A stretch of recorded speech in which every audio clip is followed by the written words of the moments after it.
అవసరమా సార్? అజయ్ గారు ఆల్రెడీ కృష్ణాంజలి గారు కొన్ని మెన్షన్ చేశారు.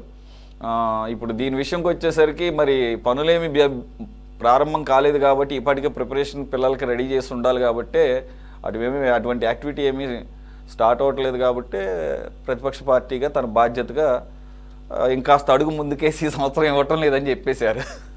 మరి దానికేమో 4 రోజులు లేట్ అన్నారంట, ఏమంటారు?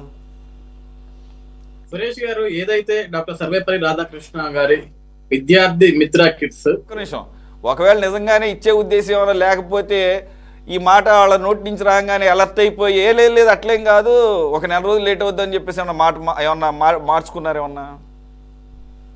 సురేష్ గారు, కూటమి ప్రభుత్వం ఏర్పడిన తర్వాత ఈ రోజు ఆంధ్రప్రదేశ్ రాష్ట్రంలో ప్రభుత్వ పాఠశాలల మీద అద్భుతమైన దృష్టి సాధించింది.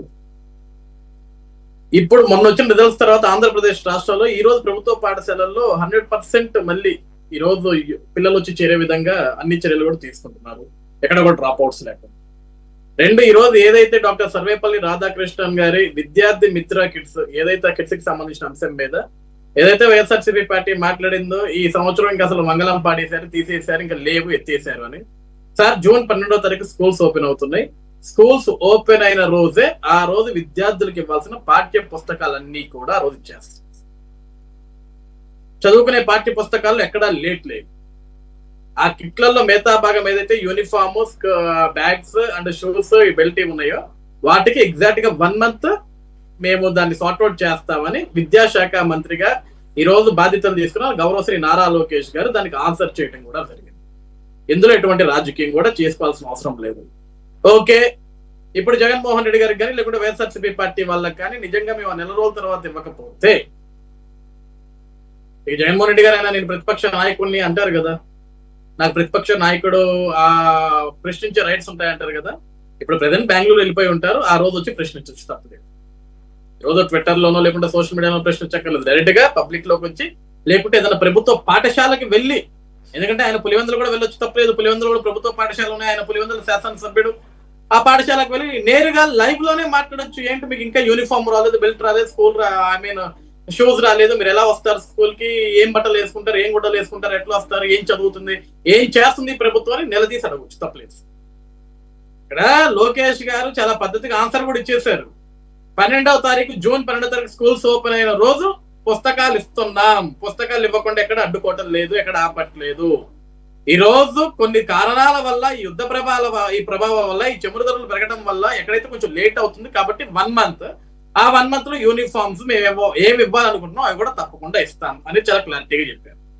ఇక దాని గురించి మనం ఎక్కువ మాట్లాడినా సరే ఈ రోజు జగన్మోహన్ రెడ్డి గారికి కానీ లేకుంటే అలా బృందానికి కానీ ఎంత చెప్పినా అర్థం కాదు. ఈ 4 రోజులు వాళ్ళు ఏదో హడావిడి చేయాలి కాబట్టి, లేదు అయిపోయింది, కూటమి పని అయిపోయింది, విద్యార్థులను మోసం చేసేశారు, ప్రభుత్వ స్కూళ్ళని నాశనం చేశారు, పిల్లల్ని స్కూల్కి రానివ్వకుండా చేస్తుంది కూటమి ప్రభుత్వం అని వాళ్ళు రోజు ఏడవచ్చు. వాళ్ళ ఏడుపు వాళ్ళ ఇష్టం. కానీ స్కూల్కి వెళ్ళే పిల్లలకి తెలుసు, ఆ బడులకు పంపించే తల్లిదండ్రులకు తెలుసు, కూటమి ప్రభుత్వం వచ్చిన ఈ 2 ఏళ్లలో ఏ విధంగా అద్భుతాలు చేసింది, ఏ విధంగా వాళ్ళ పిల్లల్ని కంటికి రెప్పలా చూసుకుంటుందన్న విషయం ఈ రోజు ప్రభుత్వ పాఠశాలకు పంపిస్తున్న ప్రతి ఒక్క తల్లిదండ్రులకు కూడా తెలుసు. 2వ పాయింట్ ఏంటంటే, ఈ రోజు కృష్ణాంజలి గారు చెప్పిన మాట వాస్తవం. ఒక విషయం ఏదైతే ఈ పత్రికల్లో లేకుంటే ఏదైతే ఈ జగన్మోహన్ రెడ్డి గారి తాతనో తండ్రినో దీని గురించి ప్రతిరోజు రాయాల్సిన అవసరం లేదు, వాస్తవం, రాయాల్సిన అవసరం కూడా లేదు. ఇక్కడ ఒక విషయం ఏంటంటే సార్, కూటమి ప్రభుత్వం ప్రతిరోజు కూడా జగన్మోహన్ రెడ్డి గారి భజన మేమేం చేయట్లేదు సార్. ఆయన ఎప్పుడో 10 రోజులకో 15 రోజులకో ఈ రాష్ట్రంలో నేను కూడా ఒకటి ఉన్నా, నేను ఒక ఎమ్మెల్యేని ఈ రాష్ట్రంలో, కాబట్టి నన్ను కూడా కొంచెం మీడియా గుర్తించాలని చెప్పేసి బయటకు వచ్చినప్పుడు ఆయన ప్రజా సమస్యల గురించి మాట్లాడితే మేము దానికి సమాధానం చెప్తాం. కానీ ప్రజా సమస్యలలో ఇప్పుడు ఆయన 1-2 గంటల ప్రెస్ మీట్ పెడితే 1 నిమిషం ఎక్కడైనా ఆ సమస్య ఎక్కడో కరెక్ట్ తెలియకపోయినా ఆ సమస్య ఉందని మాట్లాడతాడు ఆయన. మిగతాదంతా కూడా ఫలానా ఫలానా ఫలానా ఫలానా ఫలానా ఫలానా అని స్టోరీ అంతా చెప్పినప్పుడు ఆటోమేటిక్ గా ఇప్పుడు ప్రభుత్వం కాదు, ఇక్కడ పార్టీ మీద నిందలు వేసినప్పుడు పార్టీ తరఫున అందరూ ప్రశ్నిస్తారు. కాబట్టి ఇక మీరు అన్నట్లు మీడియా పత్రికలు మీ పార్టీకి సపోర్ట్ చేస్తున్నాయంటే, సార్ ఇక్కడ ఏ మీడియా పత్రిక ఏ ఛానల్కి ఎవడెవడు సపోర్ట్ చేస్తున్నారు అది వ్యక్తిగతంగా నేను మీకు చెప్పక్కర్లేదు, మీరు నాకు చెప్పక్కర్లేదు. ఇది జగమెరిగిన సత్యం, ఇది జగమెరిగిన సత్యం. ఈ రోజు పుట్టిన పత్రికలు కాదు ఇవన్నీ. ఈ రోజు మనం ఏ పత్రికల గురించి మాట్లాడుతున్నామో అన్ని పత్రికలు అన్ని విధాలుగా మాట్లాడతారు. ఈ రోజు నేను జగన్మోహన్ రెడ్డి గారి గురించి ఒక స్టేట్మెంట్ ఇచ్చి నా నియోజకవర్గాల గురించి ఒక ప్రెస్ మీట్ పెడితే అది రేపు పొద్దున్న న్యూస్కి వస్తుంది. ఎందుకంటే నేను ఒక రాష్ట్ర అధికార ప్రతినిధి గానో లేకుంటే ఒక కార్పొరేషన్ డైరెక్టర్ గానో నా హోదాతోటి నేను ఒక పెడతా కాబట్టి దాని గురించి రాస్తారు. ఈ రోజు మీరు పేపర్ ఓపెన్ చేసినప్పుడు సజ్జా ఇచ్చింది వస్తుంది, లేకుంటే కృష్ణాంజలి గారు ఏమైనా స్టేట్మెంట్ ఇస్తే అది వస్తుంది. అది కంబైన్డ్ టాపిక్స్ కాబట్టి ఆటోమేటిక్ గా వస్తే కొంచెం మనకి ఆ పేపర్లు చూడాలంటే కూడా చిరాకు వచ్చేస్తుంది. అది నేను ఆ విషయాన్ని నేను యాక్సెప్ట్ చేస్తా. కానీ ఇక్కడ ఏంటంటే సార్, మాట్లాడితే నేను ప్రతిపక్ష నాయకుడిని అని మాట్లాడే జగన్మోహన్ రెడ్డి గారు నిజంగా ప్రతిపక్ష నాయకుడిగా వ్యవహరిస్తే మేము కూడా అద్భుతంగా ఫీల్ అవుతాం, హ్యాపీగా ఫీల్ అవుతాం. ఎందుకంటే ఈ రాష్ట్రానికి ఒక ప్రతిపక్ష నాయకుడు కావాలి. కానీ ఆయన ఆ పాత్ర పోషించడం మానేసాడు. ఆ పాత్ర పోషించమని మేమే అడుగుతున్నాం.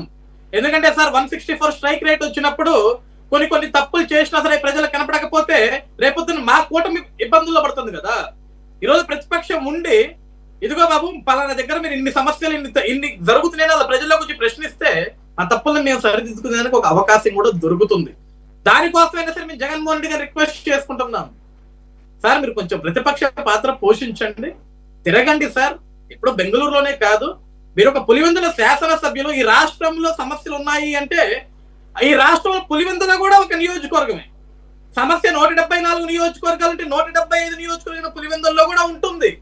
అట్లీస్ట్ మీరు పులివెందుల సమస్యలు మాట్లాడినప్పుడు ఆటోమేటిక్ గా రాష్ట్రంలో అన్ని నియోజకవర్గాలు కూడా సమస్యల తాలూకా అంశాలు ఉంటాయి కాబట్టి మీరు మాట్లాడితే బాగుంటుందని మేము జగన్మోహన్ రెడ్డి గారిని మళ్ళీ కూడా రిక్వెస్ట్ చేస్తున్నాం. సురేష్ గారు, ఈ రోజు నేను మళ్ళీ కూడా ఈ రాష్ట్ర పౌరుడిగా చెప్తున్నాను, జగన్మోహన్ రెడ్డి గారు concentrate on your Andhra Pradesh state. ఎందుకంటే ఇదే రాష్ట్ర ప్రజలు మీకు 151 మ్యాండేట్ ఇచ్చారు, మీరు దాన్ని మర్చిపోతున్నారు, దాన్ని గుర్తు పెట్టుకోండి. ఈ రోజు మీకు అధికారం లేకపోవచ్చు, 11 స్థానాల్లో ఉండొచ్చు, అలా అని చెప్పేసి అసెంబ్లీకి రాను, ఇక్కడ ఉండను, అమరావతిలో ఉండను, నాకు అమరావతి నచ్చదు, ఒకప్పుడు 3 రాజధానులు, ఇప్పుడు నాకు 3 రాజధానులు వద్దు, మావిగన్, రేపొద్దున పారాగాన్, ఇవన్నీ వద్దు సార్. ఏదన్నా స్ట్రైట్ ఫార్వర్డ్ ఒక పాయింట్ మీద ఉండండి, పర్ఫెక్ట్ గా ఉండండి. నేను ప్రతిపక్ష నాయకుడిని ప్రశ్నిస్తాను, ప్రజల్లోకి రండి. లేదు అంటారా, ఈ రోజు ఆ పార్టీని చాలా మంది నడిపిస్తున్నారు సార్. జడ శ్రవణ్ కుమార్ గారు లాంటి వాళ్ళు, లేకుంటే ఇంకొక XYZ చాలా మంది వచ్చారు ఈ రోజు ఆ పార్టీని నడిపించడానికి. లేకుంటే జగన్మోహన్ రెడ్డి గారు రాజకీయ సన్యాసం తీసుకున్న ఆ పార్టీని నడిపించేస్తున్న వాళ్ళకి ఇస్తే వాళ్ళన్న ఆ ప్రతిపక్ష పాత్ర పోషించేస్తారు. రైట్ ఓకే, పోన్లే ఎవరో ఒకళ్ళు ఒక ప్రశ్న అయితే ప్రశ్నిస్తున్నారు, నిలబడుతున్నారుగా. శ్రీకాంత్ గారు,